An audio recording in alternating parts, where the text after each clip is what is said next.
જગ્યાને garden of gods કેમ કહે છે તે તમને લોકોને આગળ આ વિડીયોમાં કહીશ. જે સારા એટ્રેક્શન હોય તો આપણને એકદમ નજીકથી જઈને જોવાનું ગમે. એક અગત્યની ઇન્ફોર્મેશન હું તમને લોકોને આપવાનું ભૂલી ગયો કે ચૂકી ગયો. ખાસો સ્પેસિયસ છે રૂમ.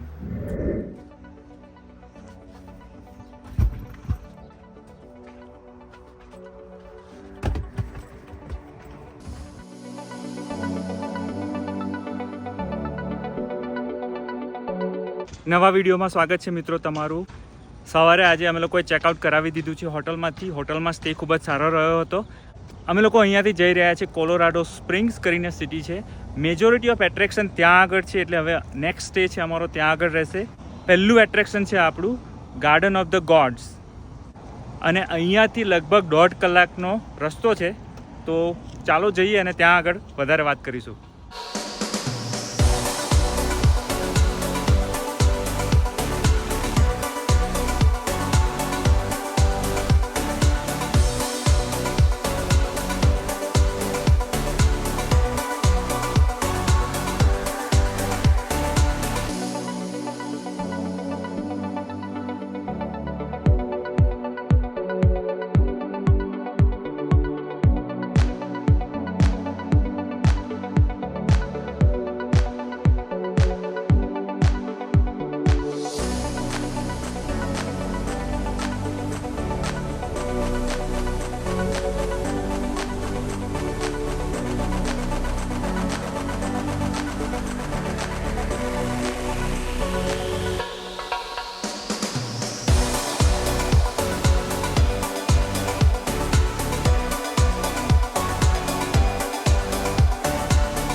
તો ફાઇનલી આપણે પહોંચી ગયા છે ગાર્ડન ઓફ ધ ગોડ્સ. તમે પાછળ જોઈ શકો છો બ્યુટીફુલ નજારો.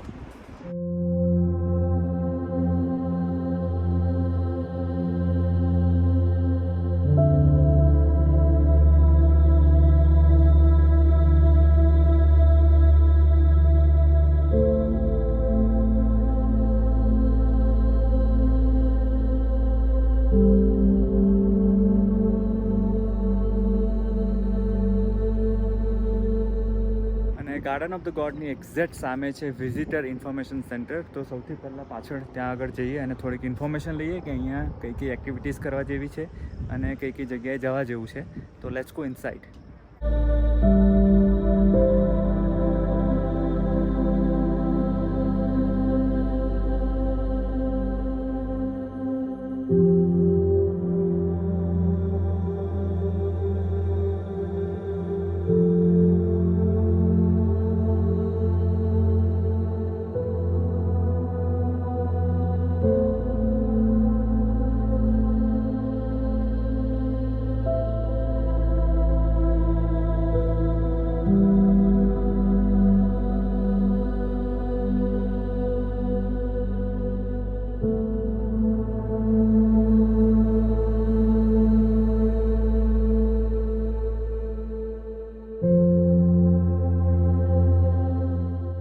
ભાઈ બહુ ગજબનું ખૂબ જ મોટું ઇન્ફોર્મેશન સેન્ટર છે. અમે લોકો ઇન્ફોર્મેશન લઈ લીધી છે.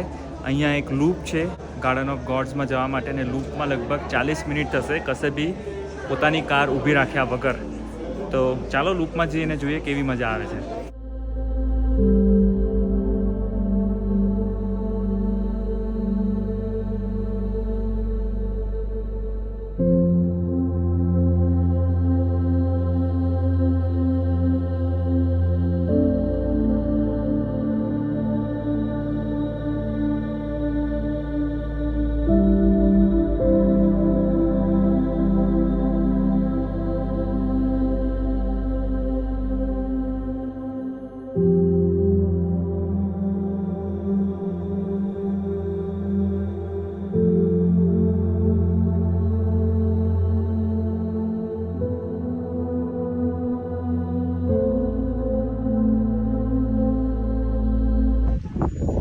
આ જે લાલ પથ્થર દેખાય છે, આ જે જગ્યા છે, તેની સ્થાપના તો ના કહેવાય કે તેનો ઉદ્ભવ 300 મિલિયન યર્સ પહેલાં થયો હતો.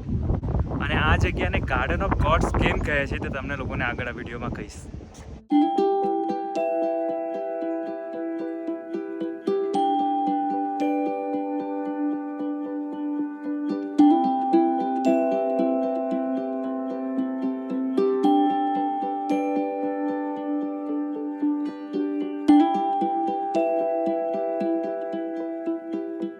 અહીંયા આગળ ઘણી બધી વોકિંગ ટ્રેલ્સ પણ છે. મેં કેટલા બધા લોકોને જોયા અહીંયા ચાલીને આવતા.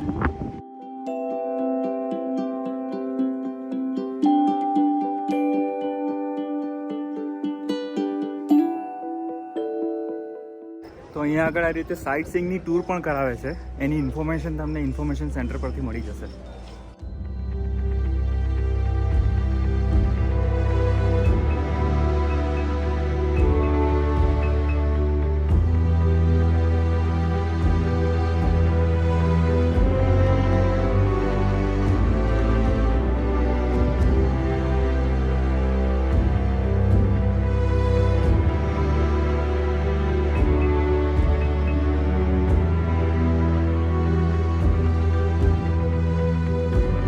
તો આ પાર્કનું આ one of the famous attraction છે અને આને કહે છે એ લોકો બેલેન્સ રોક. અહીંયા આગળ એકદમ લિમિટેડ પાર્કિંગની જગ્યા છે, પણ અહીંયા પાર્કિંગ ના મળે તો એ લોકોએ કીધું હતું કે આગળ બીજું પાર્કિંગ છે, પણ ત્યાંથી 5 થી 7 મિનિટ ચાલીને આવવાનું છે. એક અગત્યની ઇન્ફોર્મેશન હું તમને લોકોને આપવાનું ભૂલી ગયો કે ચૂકી ગયો કે આ પાર્કમાં એન્ટ્રી એકદમ ફ્રી છે. અહીંયા આગળ એ લોકો કોઈ એન્ટ્રીના ચાર્જીસ લેતા નથી.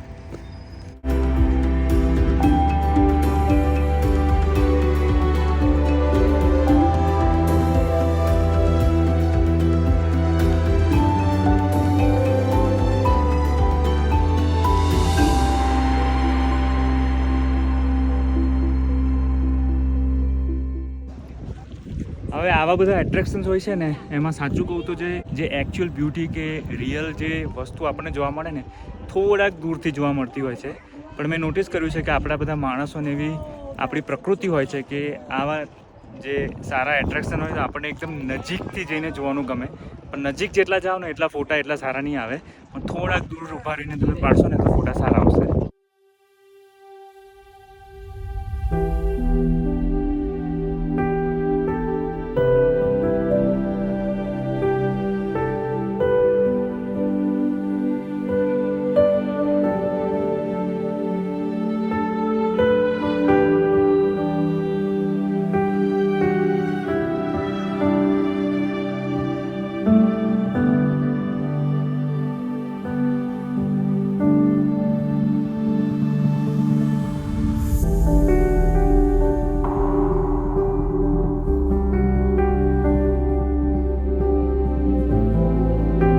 બપોરનો 1 વાગ્યો છે, એટલે કે બોસ્ટનમાં અત્યારે 3 વાગ્યા છે.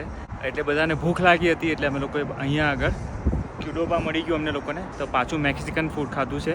આઈ થિંક આ ટ્રીપમાં અમારું આ 3rd ટાઈમ મેક્સિકન છે, એટલે આ ટ્રીપને આપણે મેક્સિકન ટ્રીપ ગણી શકીએ. ગોડ ઓફ ગાર્ડન્સ ને ગોડ ઓફ ગાર્ડન કેમ કહે છે મેં તમને લોકોને કીધું હતું, હું તમને જણાવીશ. તો તમને જણાવી દઉં કે એક વ્યક્તિએ આ જગ્યા જોઈને એવું કીધું કે આ જગ્યા એટલી બ્યુટીફુલ છે, એટલી સુંદર જગ્યા છે કે તેને થયું કે બધા ભગવાનો જેટલા પણ ભગવાનો છે તે બધા આટલી સુંદર જગ્યાએ આવીને મીટિંગ કરતા હશે અથવા મળતા હશે. એટલે એની આ વાત પરથી આ જે બ્યુટીફુલ પાર્ક હતો તેનું નામ એ લોકોએ ગોડ ઓફ ગાર્ડન્સ રાખ્યું હતું. ઓલરાઈટ, તો વિડીયો પૂરો કરતાં પહેલાં તમને આ હોટલમાં મારો રૂમ છે પાછો બતાવી દઉં છું. નવી હોટલ છે એટલે રૂમ તો બતાવવાનો બને જ છે. આઈ હોપ કે તમને આ એટ્રેક્શન ગમ્યું હશે, આ વિડીયો ગમ્યો હશે. વિડીયોને લાઈક ચોક્કસ કરજો મિત્રો, જેથી કરીને થોડું મોટિવેશન મળતું રહે આ પ્રકારના વિડીયો બનાવવા માટેનું. મળીશું પાછા આપણે નવા એટ્રેક્શન પરથી. ત્યાં સુધી તમે લોકો કરો જલસા.